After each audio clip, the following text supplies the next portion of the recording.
Join me in warmly welcoming Mr. Kelvin Wangara. I know he's here and he is ready. Awesome, awesome. Please, Thank you so much. yes, please, Mr. Kelvin. Awesome. Yeah, asante sana.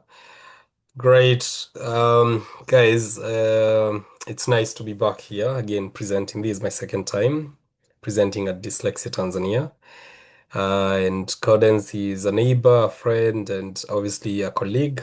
Having that we all work within the space of supporting students or children within school settings, at home, different settings. It is so nice to be back. Guys, allow me not to turn on my video. I'm on holiday somewhere because we are on summer break, but I will be leading a discussion. I hope this is a discussion. I know you're all busy in your spaces, but I hope this will be a discussion, most importantly because it affects us directly. And I moved away from talking about neurodiversity at large, and specifically dyslexia, and more linking it to executive functioning, and we will look at that in a bit. And just looking at all the mental processes that all kids, usually develop as they progress in their schooling system, or yeah, during their days in school. So one of the things I think, and please stop me when yeah, if you have a question, write it on the chat. It will pop on my end, or Charles will just stop me, or just yeah, unmute yourself and ask it. Um, but I'll just be having more like just asking questions and waiting for responses, like a minute or two, and then we can proceed. And I think as our starter, one of the starters that I'd like us to think about, I have three questions here. And the first one is, why are today's students forgetting instructions so quickly? And if that's something you have seen, just pop an answer on yeah, on the chat box. If that's something you've not seen yet, in your cohort, that's nice. Well done. But if you've noticed that students are forgetting instructions quickly, they'll come back and miss, sir, what did you say? What do we need to do? And I think what I want us to also do is link that to, why can a student spend hours on TikTok but struggle to read for 5 minutes without shifting attention? And I think the last question, or yeah, thought that I want us to all have is, why do we have our students producing less work than before when we all went to school? Those are the three questions that I want us to just ponder on. And if you have like a thought, an idea, just put it on the chat. It'll give you 1 minute and then we can see what's there. I'll be reading them as they come. Or you can just unmute and just respond to any of those.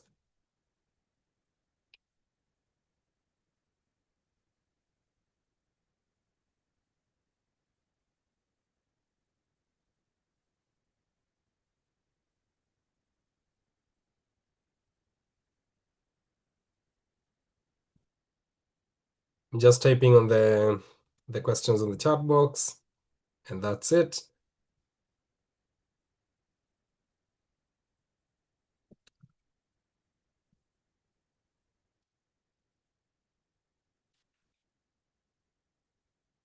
Right there, it's on the chat box.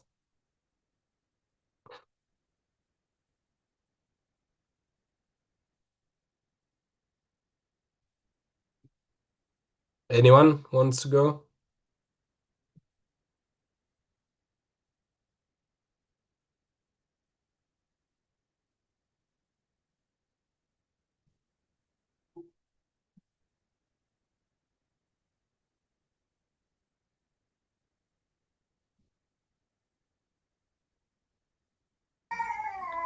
Hi, Kelvin.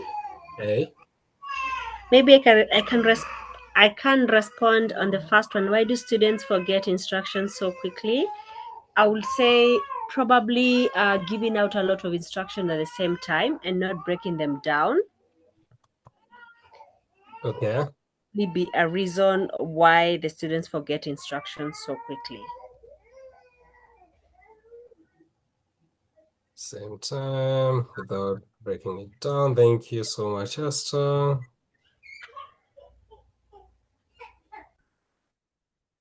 Anyone else? Yes, Mr. Joachim.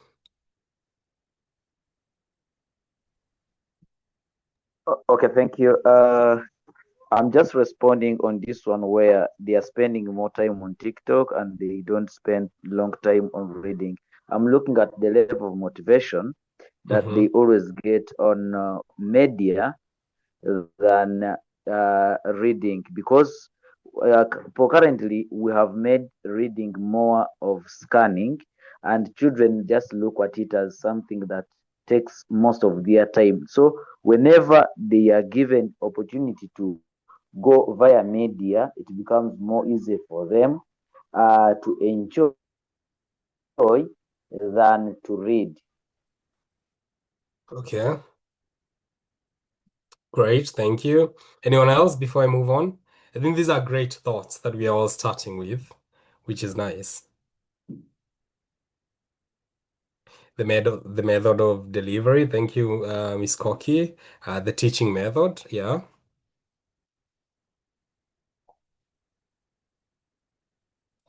And I think it's interesting to notice that a lot has changed also in our classroom settings, in our societies. So much has changed within the last 20 years, and we will look at that um, in a bit. So the next task I want us to do, and I'm just hoping that I've not missed anything on the chat. The next thing, sorry, Isaac is saying he cannot hear. Can you hear now, Isaac?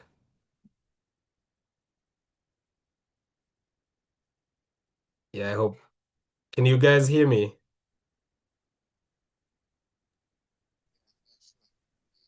Oops. Yes. Me, I Okay, can so hear you. okay, I guess maybe Isaac, just check your connection probably. So the next thing I want us to just do, and sorry that I'm getting you guys doing this a lot, but it does help to see if we are all experiencing this. I just want you to put a thumbs up on your screen or on the chat, or even share a story if you have noticed kids following instructions less in the classroom and not being able to engage, not being able to produce enough work. And I'm not talking about neurodiverse kids, I'm talking about all kids. Just put a thumbs up if you've seen this.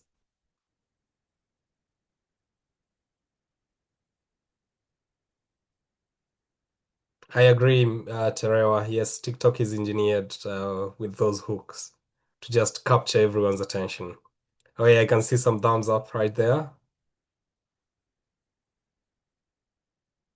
Okay, great. I have, from my experience in the past few years, especially after COVID, I've seen a lot of these happening more. So it leads us to our topic of today, executive functioning, and how kids with dyslexia how these impacts kids with dyslexia and the practical strategies that we as teachers, as parents, as educators, our people who are working, as people who are working with young adults or children can do to support these kids.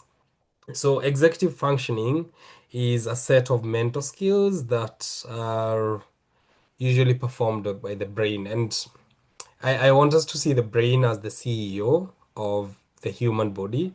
And when we talk about executive functioning, we are talking about the air traffic control system of the body. So it's giving us like, and we look at the skills. So it's the first skill is the working memory.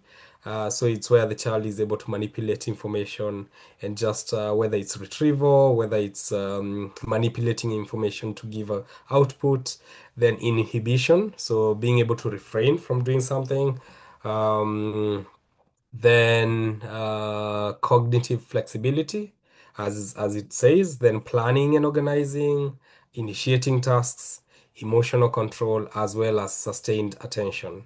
And these are not they're not limited to these, but these are the 8 specific skills that are very important when it comes to learning. And these skills are necessary for kids in the classroom. And when you have a deficit, or rather when kids are not able to perform or to be able to develop one of these skills, it will impact their learning directly in the classroom. And we will see this in output, performance, even attention in the classroom. We will see it later, probably. If, I mean, the culmination of the education system is in examinations. So we'll see these during the exam periods. We'll see it when the child is taking even like simple tests like reading tests. So you will see these. So these set of mental skills are very, very important. And when you have a child who has not developed these skills, then learning will be affected. So why are we seeing these the drop of these skills now? So I'll just quickly, I was just quickly typing them, sorry. Hi, great. So Benedict just said information overload. Actually, students receive notifications, messages, videos, and assignments from many sources every day. These can make it harder to remember instructions unless they are repeated or written down. Thank you so much, Benedict. And I have added the the set, the 8 skills that we are looking at, or that I've mentioned that link to executive functioning. And eventually, if a child is not able to develop one of these skills, it will impact his learning, his or her learning directly in the classroom. So why are we seeing this decline now?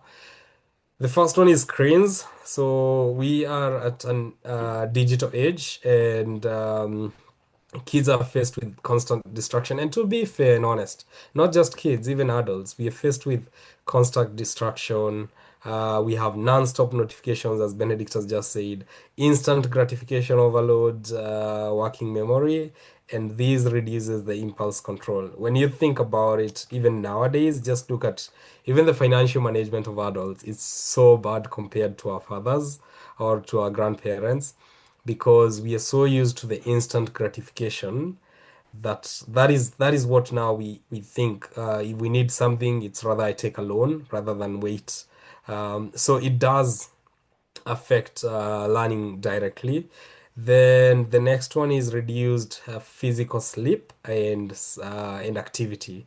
That's reduced physical activity and sleep. It's another big thing, and we are all aware that exercise boosts brain function and neurotransmitters. For those who have looked at brain science, so exercise is one of the uh, activities that will boost the neurotransmitters, and sleep is essential for memory consolidation and emotional regulation. That's why you'll have there'll be a guideline that kids need to sleep for 10 hours, Hey, 8 to 10. Kelvin, Yes, please. sorry to interrupt. Are you using slides? There's a comment on the slide. Maybe you may not be able to see it, but we can't see your slides. Oh, sorry, I'm not moving slides. I just have Oh, notes on okay. my end, so I'm Okay. just having a Okay. discussion. I'm so Okay. sorry. I'm No not using worries. slides. Yeah, yeah, yeah. Okay. If you guys want later, I can just prep like quick slides or posters for this. But I do have another poster. I think with only 8 things. Yeah, I found like last time we used slides and we took so long to go through them, so I just wrote some notes. Yeah, then I think we are at a time where kids have increased stress and academic pressure. And if you think about this, it leads to anxiety. And probably as a teacher, as a parent, as someone who works with children, you have probably seen kids who have anxiety. I remember once working with a kid who will get like panic attacks in the classroom, and learning will not continue for like an hour. So we are aware of how chronic stress works. There's the fight or flight mode, which shuts down the prefrontal cortex functioning, and this makes the higher level thinking difficult.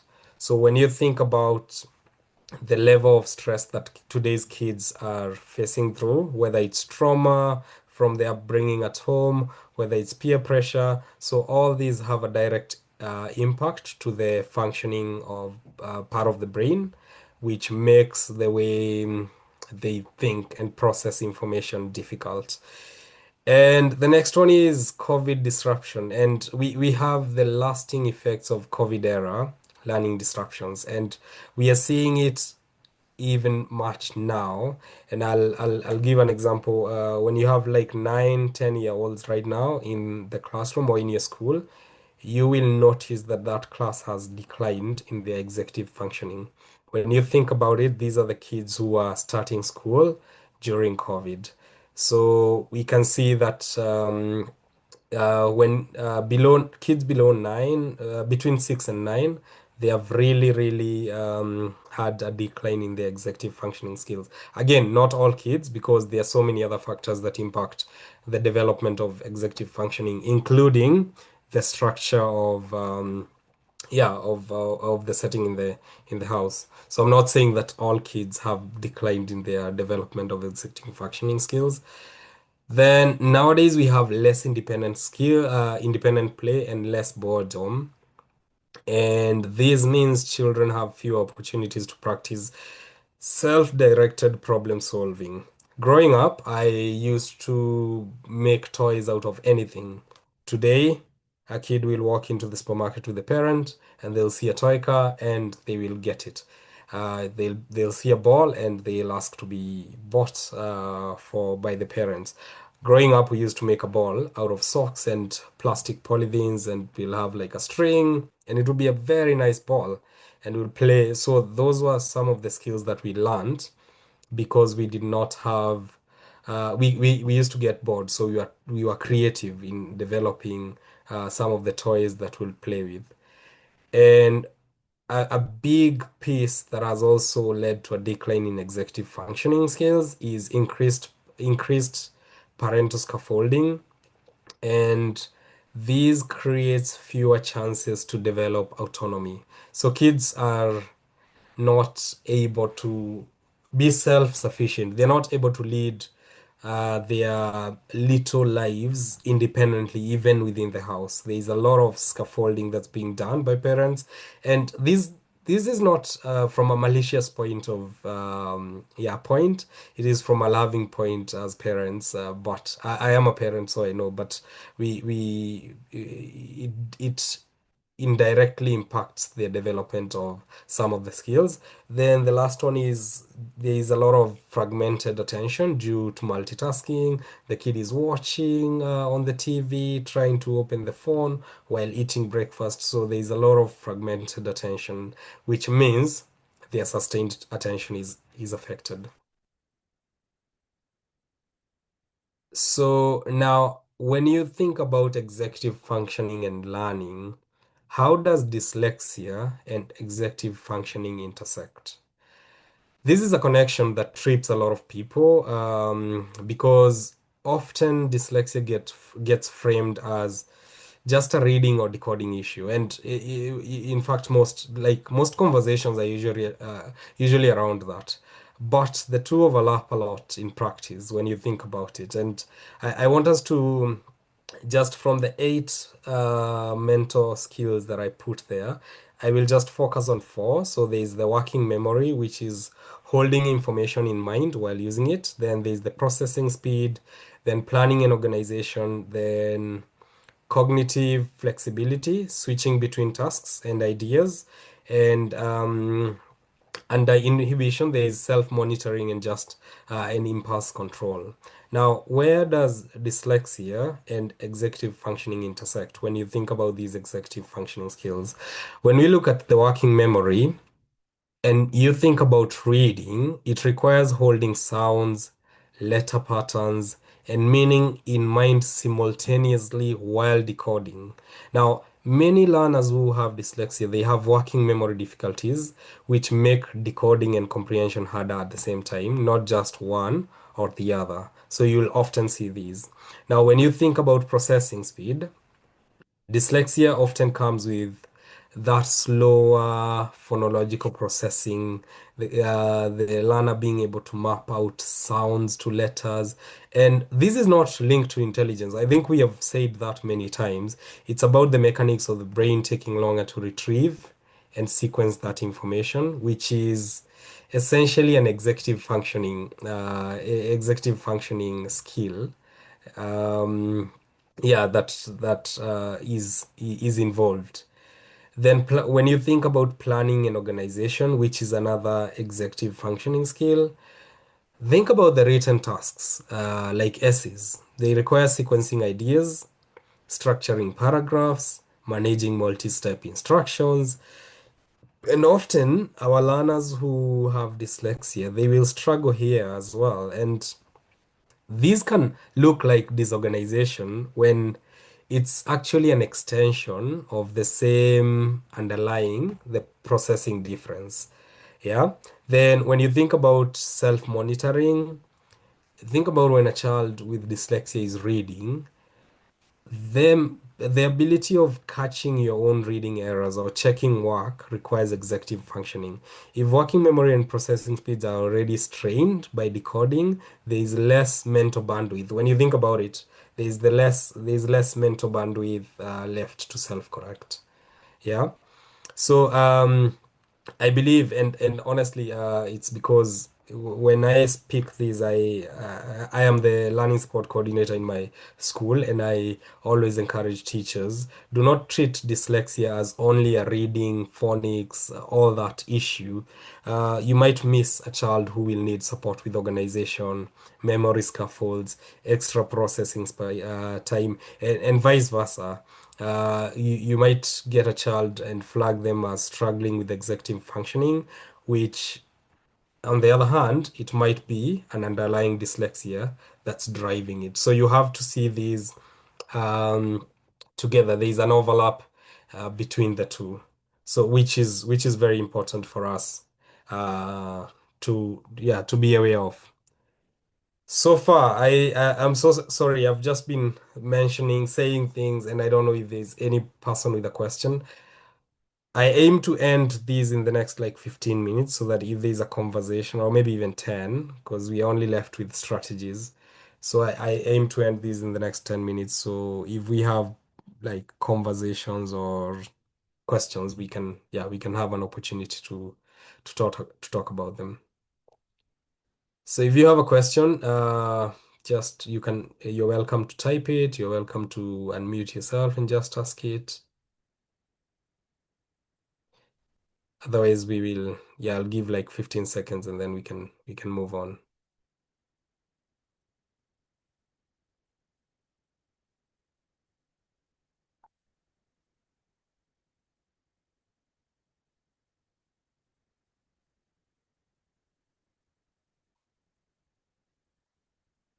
Okay, cool.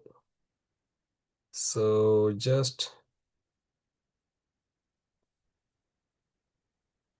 sorry guys, I'm just trying to.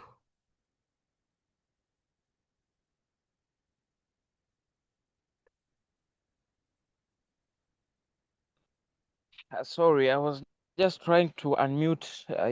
Today is, I think I've become a little bit like a new person. I don't know. I'm not much used to Zoom No meeting worries. like this. Yeah, so I was struggling to unmute, and that's so far. That's That's why I okay. was a little bit, yeah. But I think maybe you can proceed on to the strategies. On top of that, I'll have some points to add on it. So maybe you can proceed because I've seen no one has say anything until now. Great. That's totally fine. Yeah. I think one of the biggest uh pieces, or sorry, I'm just trying to get. I was changing the. Can you guys see the new slides? I've just put a slides with like 8. Yes. Okay, good. Yeah, with just like, yeah, I had asked again, I just quickly asked Gemini to process this for me. So no worries if you, yeah. Okay, so one of the strategies I think one of the persons at the beginning of this conversation talked about cognitive overload, and they mentioned the instructions being given, a lot of instructions being given at the same time. And what this means is kids get cognitive overload. So when you think about all these instructions being given at the same time, and you have a child who has executive functioning needs, then they will totally be lost. They will either do one instruction. Often you'll find they'll do either the first instruction or the last one, because that's what they either they had first or they had last.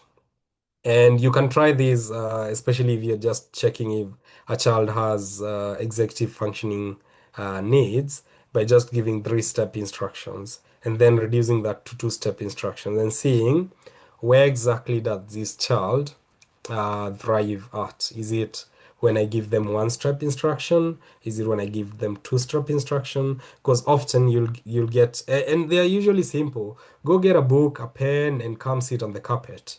And the child will just stand up and go straight and sit at the carpet. And you'll be like, where's your book? Where's your pen? Those little bits we don't get to notice that actually they are executive functioning challenges. And we see it even in adults where you'll be like, whoops, I missed that. I missed the first. What else did you say? You'll hear often people asking that. And this is because there is a cognitive overload on from the instructions that are given. So a strategy, a practical strategy of supporting kids in these is providing one instruction at a time. I don't necessarily say like, yeah, just say one instruction then wait. These can be, it totally depends with the cohort of learners that you have. Sometimes it's giving the instructions and knowing that there are three kids that I am pretty sure they will forget something. So I'll call them and I'll ask them, so what did I tell you to bring? And I'll ask them to repeat these three items. And I'll be like, okay, go. So that way I gave instruction to the whole group, but then I knew there were three or four kids who really forget, and I followed through to ask them. And a support of these actually could be visuals. So it could be as I'm giving instructions, I already have a visual support on the board, and or a checklist or a schedule, or not even just talking about instruction, a visual support or a checklist, and where the child is able to refer and check and say, oh, actually that's what I need to do that. Routines are very important. Just being able to teach routine explicitly. After these, you do these. After these, you do these. That way, a child who has planning and organization deficits will be able to know, because most kids with executive functioning needs, they thrive so much on routine. And they'll be able to realize, oh, actually, from these, I'll go to these. From these, I'll go to these. And these also, and it's one of the strategy that I recently tried sometime in Uganda, where even with organization, we stood, or rather uh, we maintained a specific structure for organization of a school bag. This is what we want. In your desk, this is what we want. This is how we want it to be. And whenever the child is not able to do this, here is one space, or here is an image you can always refer to help yourself. So visuals are very, very important. Now, someone talked about a method of teaching. Now, when we talk about methods of teaching, we are faced with curriculum of not even overload, but yeah, the expectation for us teachers to complete the curriculum. That way, sometimes our way of teaching sometimes can be to get to the end.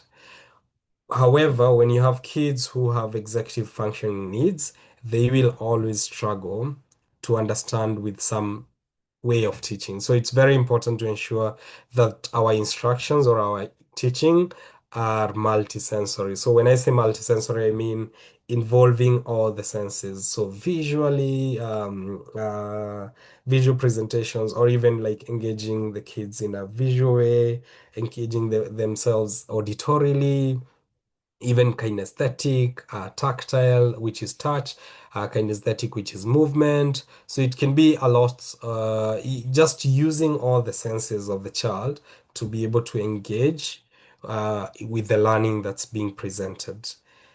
I think one of the most successful strategy when it comes to executive functioning is chunking, which again, it's a way of reducing cognitive overload.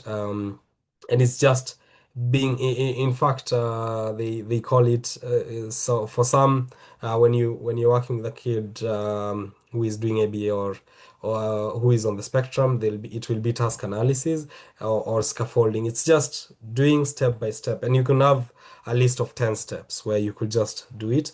I I do love one of the websites. Sorry, I'm forgetting about it, where you just put the list, not even the list, like the task you want the child to do. I want the child to write a 400 word essay, and these website will break these tasks to like 10 steps, and you'll be able to print that or to even share that with the child or write it down on the board for the child and give it to the child and tell him this is this is your step-by-step instruction so that you can write a 400 word essay. So chunking it can be done in many interesting ways, depending on how your classroom is structured, or even depending at home, like depending on how whether it's homework structure, how it's done at home, so you can be able to do this chunking. I think one of the most the benefits of brain functions and development is movement. And we talked about physical activities as a way to improve the brain functions. So movement breaks within instruction time or within classroom time is very important. Kids sometimes by moving, in fact, I just usually use a simple analogy. By moving, you get the blood flowing to all parts of the body. When the child just stands up, even us, like when you're having a meeting and you feel sleepy, you get to stand up and take a quick walk, just walking around even the space where the instruction is happening and then going back to sit will improve your attention. So this is another way to improve the attention of the child. Movement break, and it could be within the class or just taking a walk to the maybe washroom, drinking something and coming back. One other, or maybe just two other things. Color coding is another very explicit strategy that you can use within the classroom to just help kids with executive functioning needs to just be able to organize themselves. If you say like, and one of the things, these are very common example actually, where you have in your classes, you have the math book being blue and probably the rest of the books being green. So when it's math time, you'll have kids getting their math books in less than a minute, while during maybe let's say topic or social studies or whatever other lesson that requires an aligned book, it takes them longer because then they have like 5 or 6 or 7 books to go through to try and check. So color coding is another very important strategy. In fact, for one of a kid that we were recently working with, we put a sticker of numbers like number 1, 2, 3 on their book to just show this is a book for math, and then ABC, this is for literacy, and then a picture of a mountain to show this for geography. So this kid did not need to really struggle to try and read each word to see the subject that the book where the book belongs. They actually just had to look at the visual and be like, oh, this is the topic or the social studies book, and straight they'll bring it to the classroom. So color coding is such a powerful technique to support executive functioning. And lastly, I know I have mentioned this before, just being able to support the kids with routines explicitly. Kids who have executive needs will struggle a lot when it comes to shifting attention, especially from breaks, from lunch breaks, from snack breaks. And you'll always find them 5 minutes in after playtime, they're still thinking about something that happened outside. So that shifting attention is is difficult for them. So it is very important to encourage routines, or rather to teach routines explicitly. When you come from break, you put your water bottle back on the water bottle shelf, then you pick your book, you sit down and get ready. So, or maybe you come and sit on the carpet, depending on the structure of the class. Or maybe you come and go to the back of the class and we'll do a movement, brain gym activity to help all of us calm down. Or maybe when you come, you give a high five to the teacher, then you go back. I mean, there's so many routines that we can do to just help the child shift attention. That way, when they get to do a specific thing, then they know, okay, great, now it's time for math because I've done this, because I've done it so many times, and now it's time for these specific subjects. Now, it's very important for us to realize that these strategies do not just help kids who have dyslexia. They help all learners. And I mean, not only do they help kids with executive functioning needs, but also all learners. Now, there's one more that I left for us to talk about, which is the last strategy. And it's called retrieval practice. Now, retrieval practice, it's a powerful, in fact, for those of us who support kids with dyslexia, retrieval practice is a game changer. And in cognitive science, we think about getting information in and getting it out, and getting it out specifically is retrieval. So when you think about retrieval, is just being able to bypass the overload by just bypassing the weak working memory, automating phonology or orthography, and just battling that illusion of competence. And we think when you think about retrieval practice, you're thinking about, for example, in phonics and spelling, thinking about like using flashcards, and instead of just showing the child a flashcard, just and telling them the sound. Instead of that, you just show it to them, and then you have them think about it, or say it, or show. Probably it could be you say the sound and then they write it. So you're trying to get them to engage their brain to be able to remember what has been taught. And another thing is, for example, like spelling. It could be your spell the word night for day and night, and then they'll try to spell NAIT, but then it's being able to support them by saying, oh, actually, I'll give you the first sounds. It's N and the last one is T, but then there's a trigraph in between. That means three letters, which makes one sound. Then they'll have to try and remember which trigraph makes the sound I. So those are some of the strategies when it comes to retrieval practice. I think brain dump is another successful one where we are thinking about think, pair, share, rather than being asking them to write things down. Probably you're asking them to write something they remember from yesterday's story.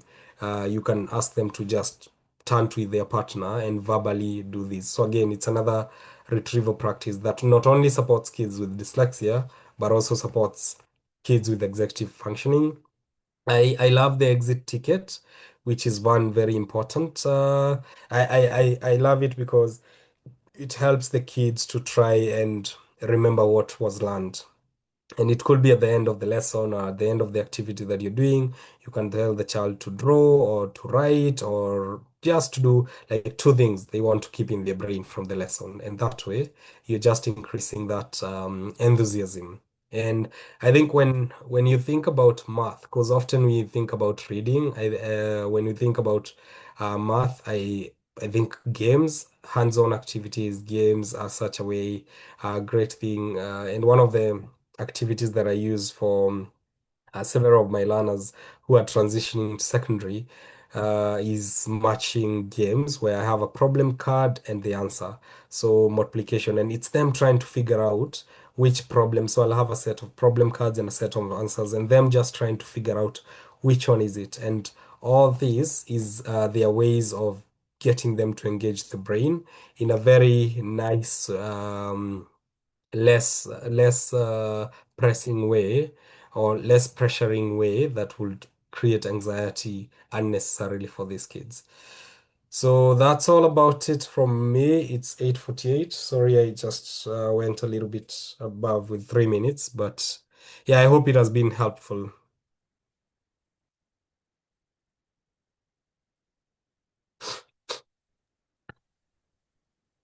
Oh, thanks, Charles. I can see you said nice presentation. So sorry, I last time we did a presentation and I think at 8:50 we were still 4 slides away. So this time round I just decided I'll just like do random notes. If you guys want, I can prepare a slideshow after these or posters, but I just did two posters, like a poster with a quick one, why has executive functioning diminished and what teachers can do about these to just help. Philbert, please jump in.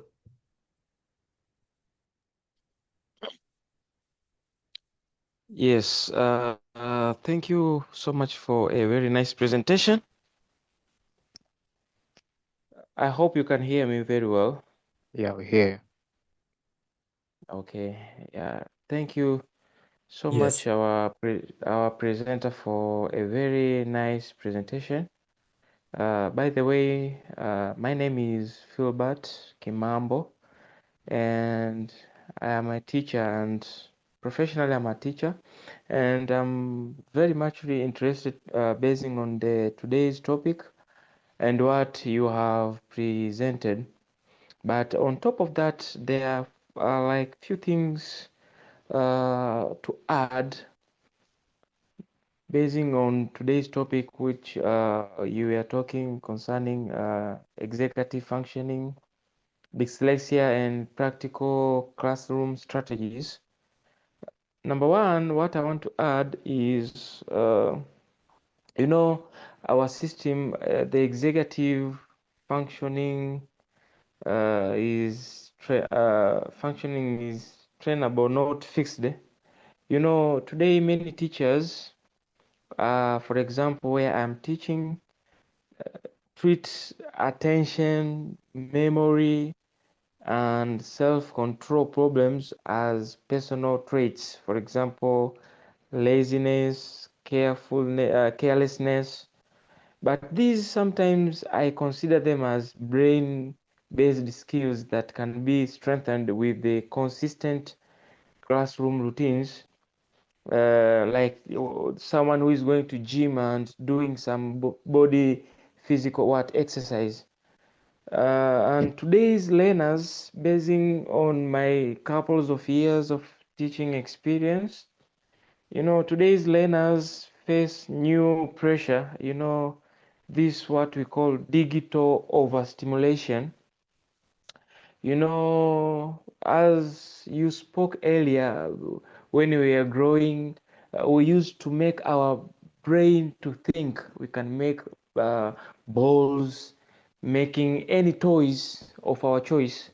But basing on today's era, the era of digital overstimulation, the constant exposure to short videos, to the existence of AI generated equipments or AI tools, you know, tends to make the brain of our students not to dig and think deeper.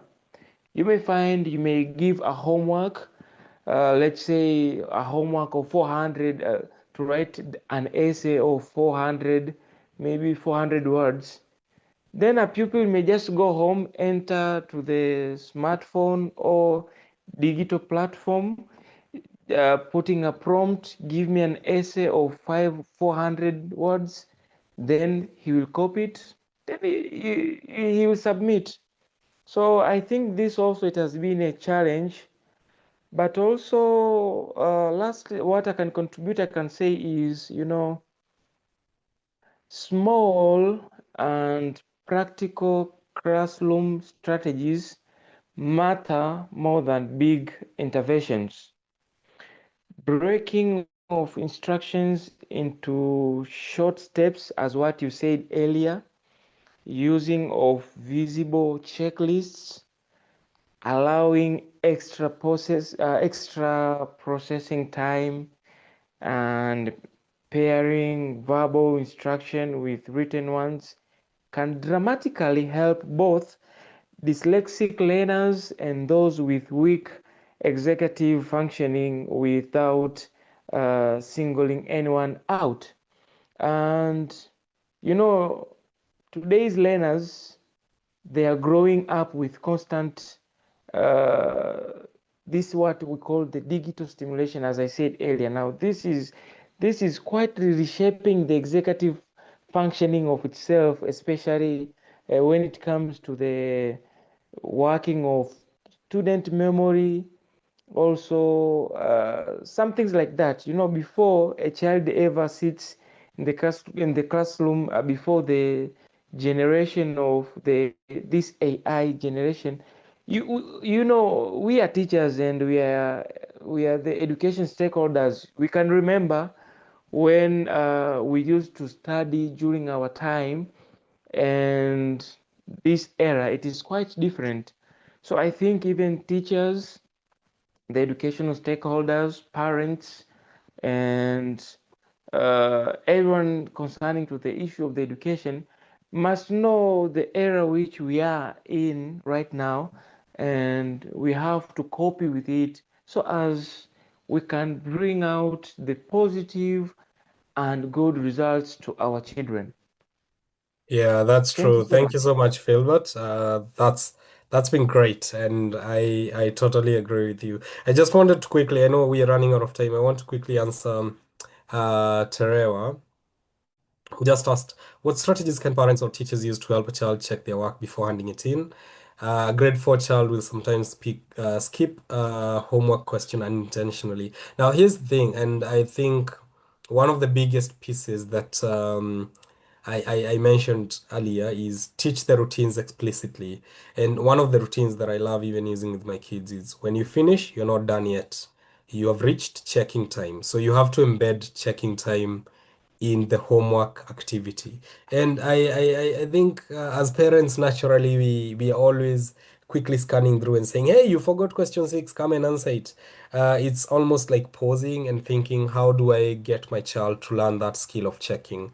That skill of being able to self-check their work is maybe even asking something like, how will you know you've answered every question? Or can you show me your checking routine to ensure that you answered all the questions that you've been given? Esther mentioned a checklist. That would be my go-to. Again, it will be a routine you need to teach explicitly, where you can even laminate a card and probably write something like best handwriting. Read the instruction again. Remember to use your best handwriting. Remember to have every question answered. So I think and these checklist will be different depending on which child is being given. So I think it's very important to have that, and I think it's also building checking time and encouraging self-talk to the child, asking the questions, teaching the child questions such as, did I answer every question? Did I skip anything? Does this make sense?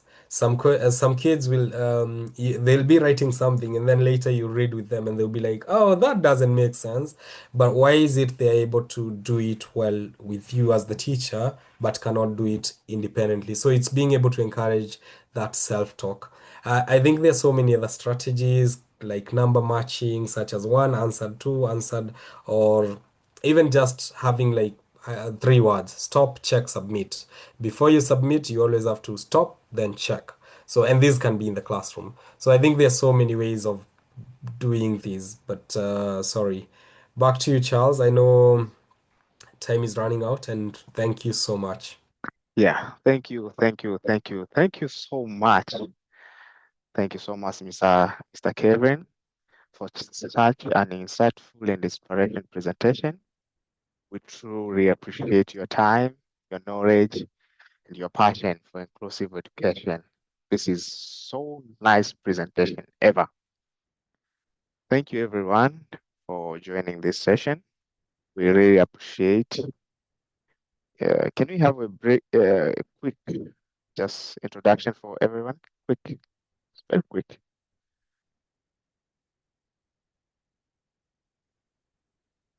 unmute, then say your name.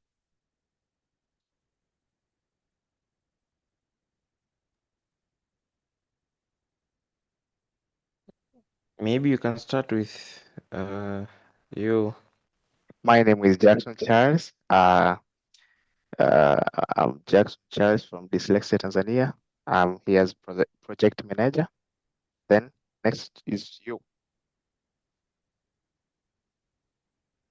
Okay, my name is Philbert Kimambo. I am a teacher, author, and in student influencers, talent developers, and many more things. Okay, thank you. I'm from Kigamboni, Dar es Salaam.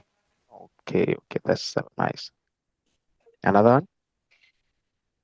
Awesome, great. I'm Kelvin. I am an inclusion leader and advocate. I am based in Arusha. Thank you. Another one? Hi everyone.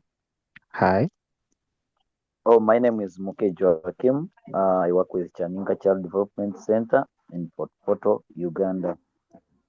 Okay, thank you. Another one?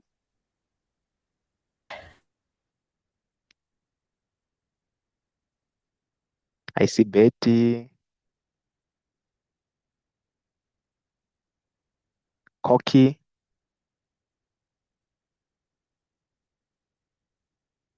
Sape.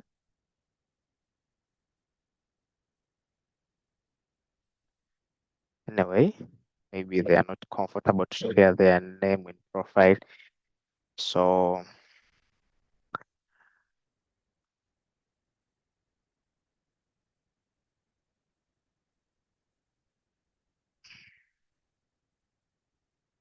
no one. Okay. So as we come to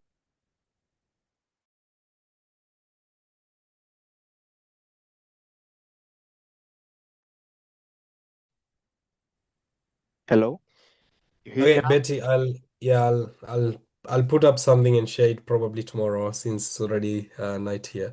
Charles, if you're still here, I just wanted to ask. I don't know. I had asked Cowdens a while back. I don't know if I know she's usually based in Arusha, and we used to bump in each other when I was her neighbor. But I was wondering, is there a platform where people usually just meet up for coffee around like I hear there are like 2 or 3 people in Arusha. I know there are more people in Dar es Salaam. Just having like physical conversation. Is it is there usually such platforms? Actually, there is no platform for just coffee, but we all think about it in this time, and you see that you are you're willing to join us for that. Yeah, I'll be very happy to. Yeah, even yeah, just meet up around Arusha, especially because I'm in Arusha. I'm usually in Arusha, Nairobi. So whether it's Nairobi, Arusha, just meet up, have coffee, just have a chat. Because it does help, and you never know what could be born from some of these conversations that we usually have. Okay, we will take it under consideration. Thank you for this Awesome. That's input. great. So thank you. Please pass our condolences to Cordens. I had texted her earlier. Sorry for her loss, and yeah, hopefully, yeah, we'll get to chat later. Okay. Okay, bye, guys. Bye. Have a good night, all of you. Thank you for joining us. See you in next session. Cheers. Okay, bye. Bye. Good night.